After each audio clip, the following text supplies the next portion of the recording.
My name is Arlene Mitchell, and I'm going to tell you about the day I was thrown away like garbage. I was 5 years old, sitting on the cold floor at Dallas Airport baggage claim.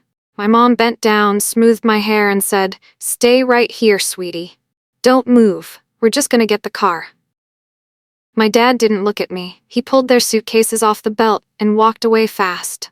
Mom kissed my forehead and followed him through the sliding doors. I sat there with my pink backpack, watching people grab their bags and leave. The conveyor belt kept spinning, empty.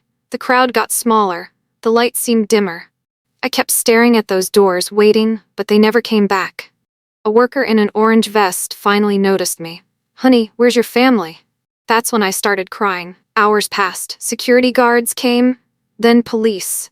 They kept asking questions I couldn't answer. An officer made calls. I heard him say my parents' put names into his radio, Daniel and Rebecca Mitchell. He sounded frustrated, then angry. A woman from social services arrived with a clipboard. She kept calling me sweetheart, but wouldn't look me in the eyes. I understood something terrible that night. This wasn't a mistake. My parents didn't forget me. They walked away on purpose. The security guard said the word that made it real: abandoned. People walked past all night. Some stared, some whispered.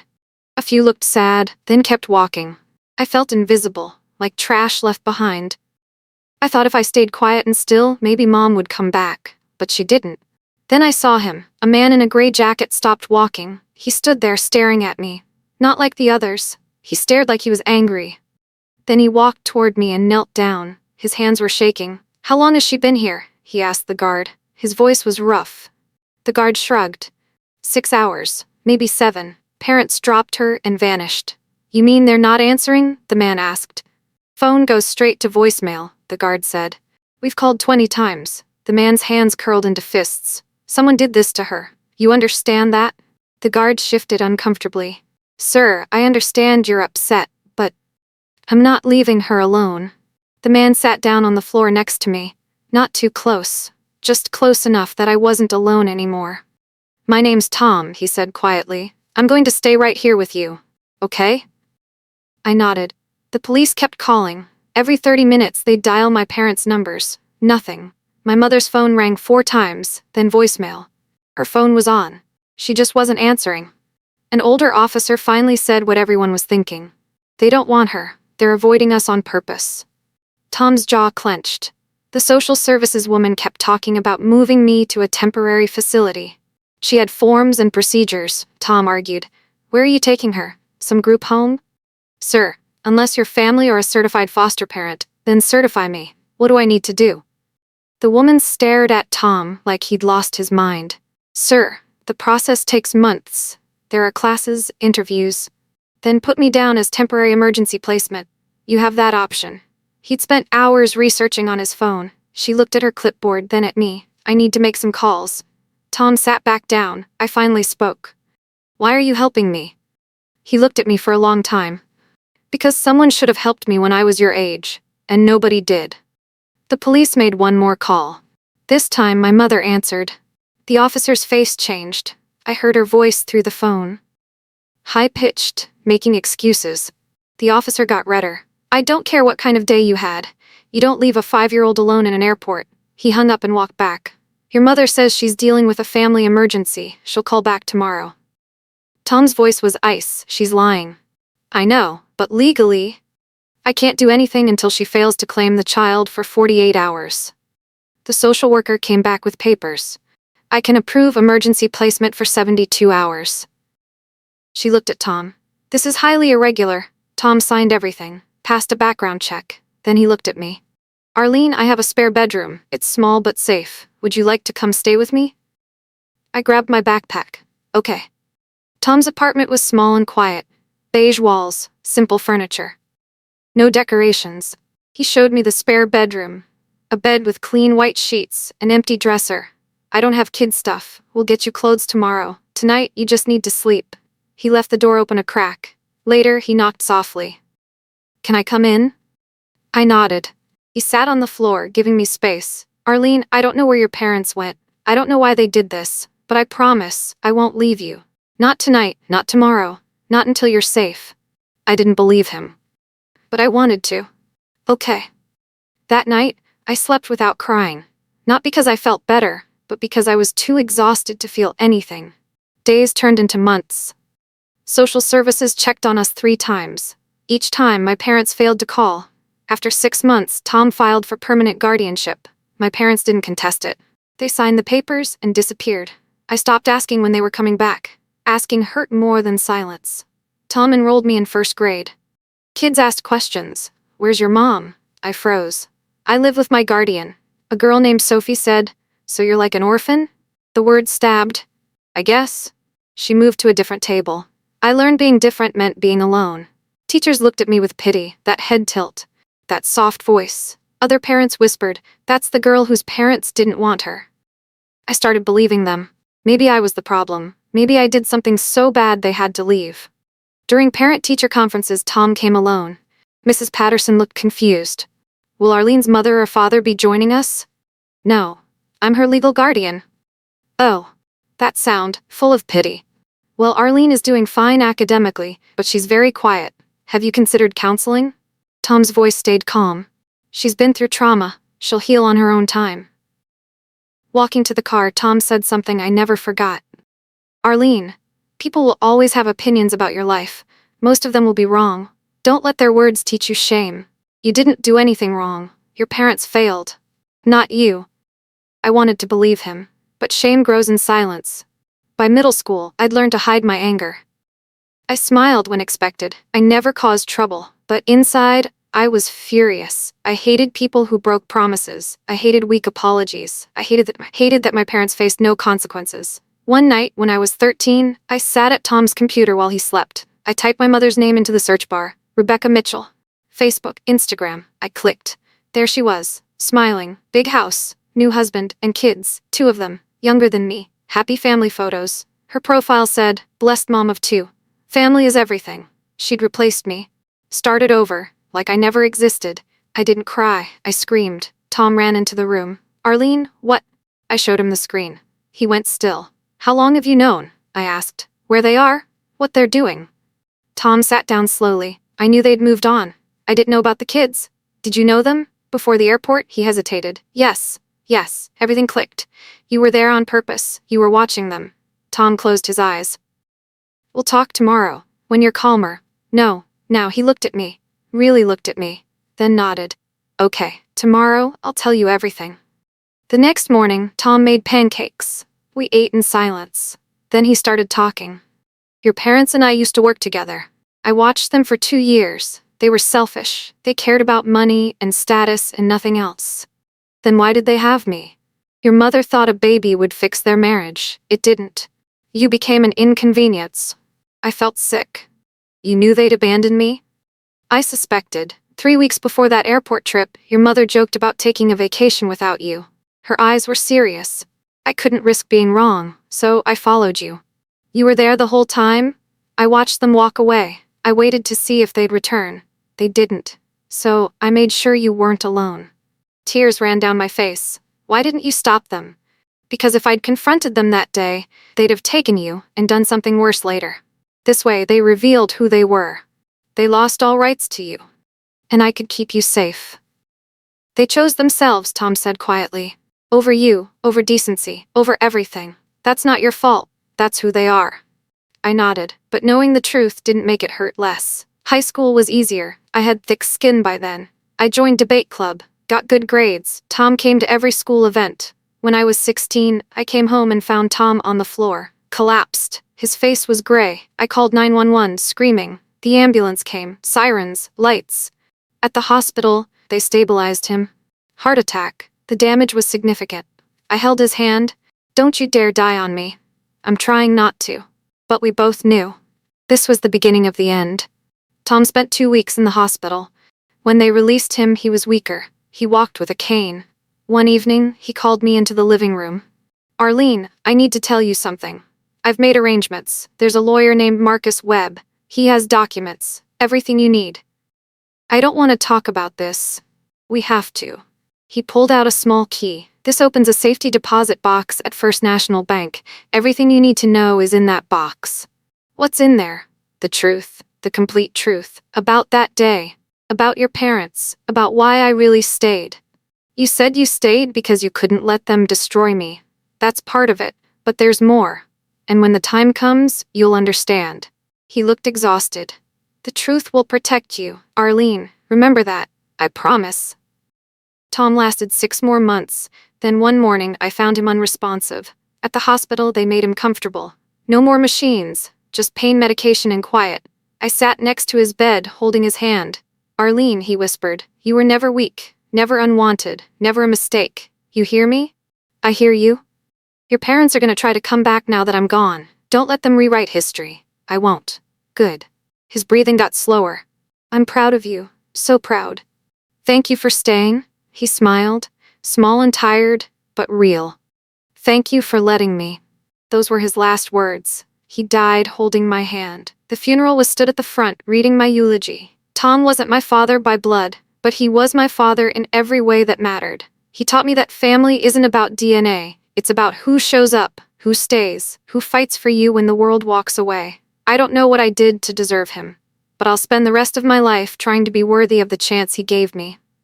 After the service, Marcus Webb approached me. Arlene, I'm Tom's lawyer. I have something for you. He handed me a sealed envelope and a box. Tom left instructions. Read the letter first, then go to the bank. That night, I opened Tom's letter. It was typed. His handwriting had gotten too shaky.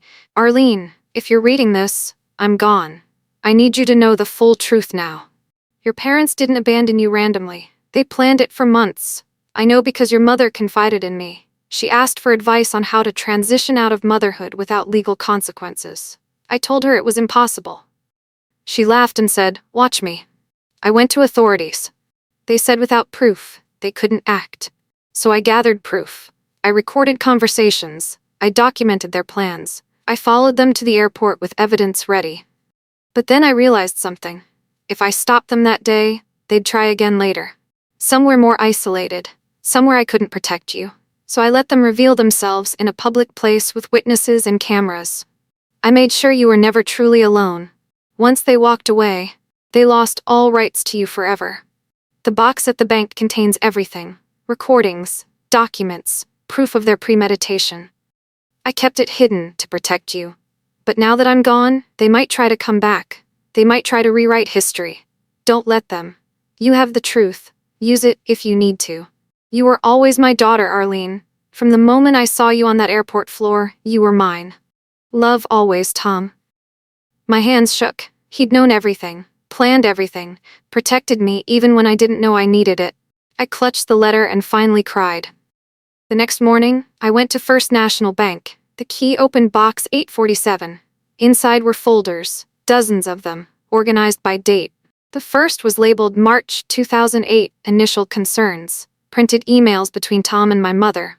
Messages where she complained about me, about how I was ruining her life, about how she never wanted to be a mother. The next folder, April 2008, Planning Stages.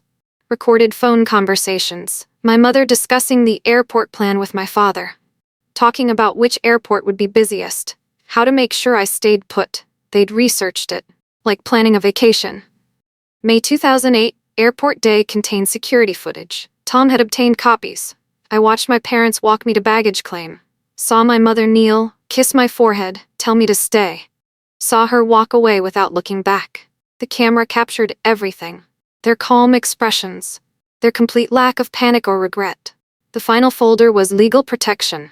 Custody documents, Tom's guardianship papers, a notarized statement explaining everything he'd witnessed, a letter from a judge commending Tom for his extraordinary vigilance in protecting an at-risk child. Tom had built an unbreakable case, not just to keep me safe then, but to protect me forever. So, my parents could never come back, never claim ignorance, never rewrite what they'd done. I gathered every folder, every piece of evidence, and I went home to wait. I didn't wait long. 3 days after the funeral, my mother called. Her voice was sweet, concerned, fake. Arlene? Sweetheart, it's Mom. I said nothing. I heard about Tom. I'm so sorry for your loss. I think it's time we talked. Maybe we could meet for coffee? Why? Because you're my daughter. I know we've been apart, but 13 years. Yes, a long time, but I think we could reconnect, be a family again.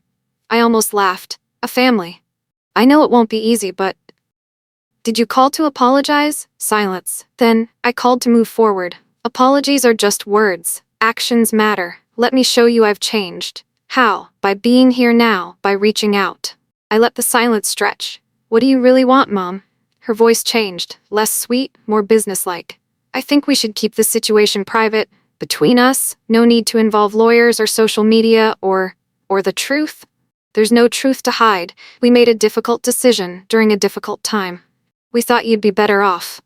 Stop, she stopped. I have the recordings, Mom. I have the email, the security footage. I have everything Tom documented. Every conversation where you planned to abandon me. I know you didn't make a mistake. I know you wanted me gone. Dead silence. Robert gave you those? Tom protected me, like he always did. Her voice turned cold. If you release any of that, I'll sue you. You can't sue someone for telling the truth. Arlene, I'm warning you. Don't contact me again. I hung up.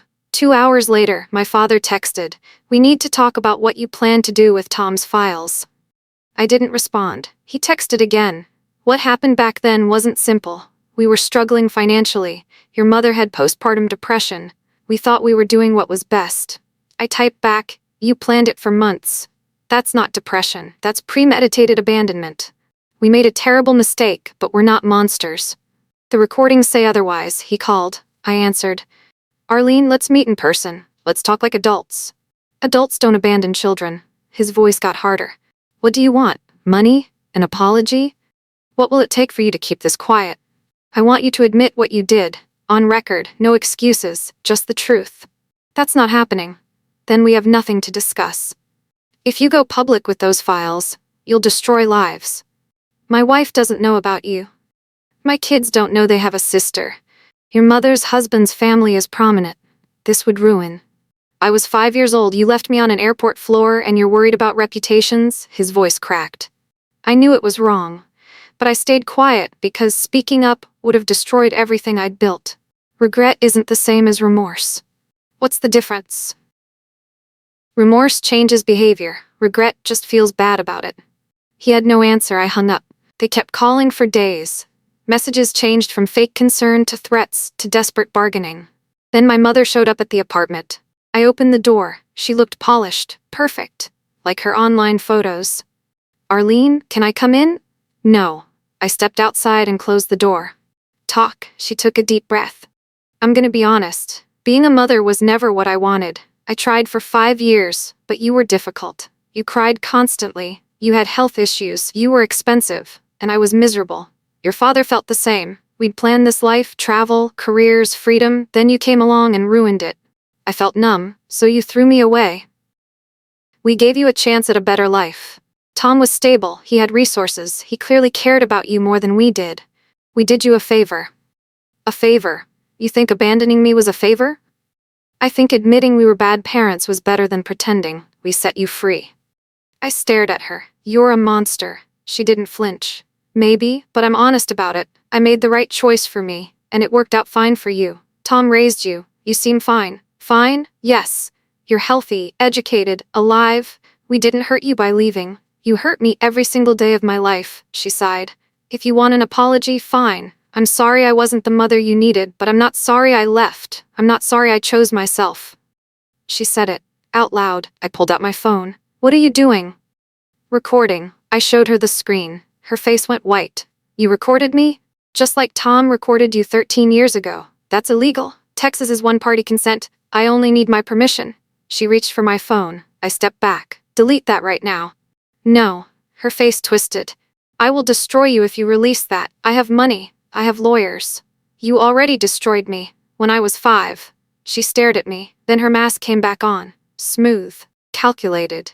"What do you want, Arlene? Name your price." "I don't want your money." "Then what?" "I want you to understand that you can't just erase people. You can't throw away a child and pretend it didn't happen. So this is about revenge." "No, this is about truth." "Same thing." "It's really not." I turned to go inside. She grabbed my arm. "If you release those recordings, you'll regret it." I pulled away. "I already regret having you as a mother. Nothing you do can make that worse." I went inside and locked the door. She stood in the hallway for a long time. Finally she left. That night I made my decision. I organized everything Tom had documented. Every email, every recording, every piece of evidence. I created a website. Simple, clean, just facts, no emotional language, just documentation, timeline, dates, proof. I titled it The Truth About Abandonment, Rebecca and Daniel Mitchell. For 3 days I left it unpublished. Was this justice or revenge? I thought about Tom, about choosing truth over comfort. On the 3rd night I published it. I didn't share it immediately. I just let it exist. Within a week, someone found it. Then someone else. It started spreading. People shared it, commented. Local news picked it up. Then national. Parents who abandoned daughter at airport exposed by documentation. The story went viral, not because of me, but because of what it represented. Every parent's fear. Every child's nightmare. The ultimate betrayal, documented and undeniable. My mother's social media went private, then disappeared. My father's LinkedIn vanished. Their perfect online lives crumbled. I didn't feel happy. But I didn't feel guilty either. I felt calm, like I'd finally put down a weight I'd been carrying for 18 years. Messages flooded in. Reporters, strangers sharing their own abandonment stories. Adults who'd spent decades wondering if they'd done something wrong. Foster kids who'd never been claimed. They thanked me, not for destroying my parents, but for showing them they weren't alone, for proving being abandoned wasn't their fault. My mother's husband contacted me. I had no idea. I'm so sorry, we're getting divorced. My father's wife called, crying. He told me he didn't have children. He lied for 8 years. He's good at that. I'm not angry at you for exposing this. I'm angry at him for making you have to. I thought about all the lives my truth had disrupted. My mother's marriage, my father's family, their reputations. Part of me felt guilty. But then I remembered. They disrupted my life first, when I was 5, when I couldn't defend myself. This wasn't revenge. This was consequences. 2 weeks later, my mother called from an unknown number. Her voice was broken, destroyed. Make it stop. Please, take down the website. I'll do anything. Any money, a public apology, whatever you want. I want you to understand what you did. I understand, I swear. No, you don't. This isn't about punishment. It's about truth. Other people deserve to know what kind of person abandons a child. I've lost everything. My marriage, my reputation, my job, my friends, everything. I lost everything when I was 5. At least you're an adult who can recover. She started crying. Please, I'm your mother. No, you're not. You're the woman who gave birth to me. Tom was my parent, and he taught me that actions have consequences. That truth matters. That you can't erase people because they're inconvenient. I know I hurt you. I know I was wrong. Did you hurt me, or did you just get caught? Silence. That's what I thought. Don't call again. Wait, you didn't wait for me. I was 5 years old, sitting on a cold floor, waiting for you to come back. You didn't wait, so now it's my turn to leave. I hung up. She didn't call back. My father sent one final text. You've destroyed us. I hope you're proud. I replied, you destroyed a 5-year-old. I just told people about it. Then I blocked them both. 6 months later, I was sorting through Tom's belongings. At the bottom of the safety deposit box was one more letter, sealed separately. Label, open, after you found your closure. I opened it. Tom's handwriting. Shaky but legible. Arlene, if you're reading this, you've done what needed to be done. You've faced your truth. You've stood up for yourself. You've refused to be erased. I'm so proud of you. I know people will judge you for exposing your parents. They'll call you vengeful, cruel, unforgiving. Let them. You didn't destroy your parents. They destroyed themselves the moment they walked away from you. You just refused to help them hide it. I need you to know something I never said out loud. Saving you saved me too. I'd spent my whole life watching bad people win, watching cruelty go unpunished, watching children suffer because adults were selfish. The day I saw you on that airport floor, I had a choice. I could walk away like everyone else, or I could finally do something that mattered. You gave my life purpose. You gave me a reason to be better. You weren't my burden. You were my blessing. Every day with you was a gift. Thank you for letting a broken old man be your father. Thank you for teaching me that family isn't about blood. Thank you for being exactly who you are. Brave, honest, and unbreakable. You were never unwanted. You were always loved, always chosen, always mine. Your father, Tom. I folded the letter carefully. For the first time since he died, I smiled. He was right. I was chosen. Not by the people who were supposed to choose me, but by someone better. Someone who stayed. Last week, I went back to Dallas Airport. Alone, I walked through the terminal, found baggage claim, the same one. It looked different. Renovated. But I could still see exactly where I'd sat. That cold spot on the floor. I stood there for a long time, watching families reunite, watching parents grab their children's hands, watching normal people living normal lives. A security guard noticed me. "You okay, miss?" I smiled. "Yeah, I'm okay. You've been standing there a while, just remembering something." He nodded and moved on. I pulled out my phone. I'd prepared a final post for the website. This is where my story started. On this floor. Abandoned, alone, terrified. But this is also where my real life began. Because a stranger named Tom refused to walk away. He could have ignored me. He could have let social services handle it. He could have protected himself from the complication of a traumatized 5-year-old. But he didn't. He stayed. He fought. He chose me when my own parents couldn't. Tom taught me that being abandoned doesn't define you. How you survive it does. He taught me that family is built, not born. He taught me that truth is powerful, even when it's painful. My parents left me like trash. They thought they could erase me and move on. They thought their abandonment would break me. They were wrong. Because Tom saved me. And I never begged anyone again. This website will stay up, not as revenge, but as a reminder. Children are not disposable. Parents who abandon them are not victims. And truth, no matter how uncomfortable, deserves to be told. To every child who was left behind, you are not the problem. You never were. To every adult who stayed, thank you. You changed lives. And to Tom, I miss you every day. But I'm okay. I'm strong. I'm whole. Just like you promised I'd be. Thank you for choosing me. I posted it. Then I turned off my phone. I stood at baggage claim for one more minute. Then I walked toward the exit, through the sliding doors, into the sunlight. This time, I was leaving by choice. And that made all the difference.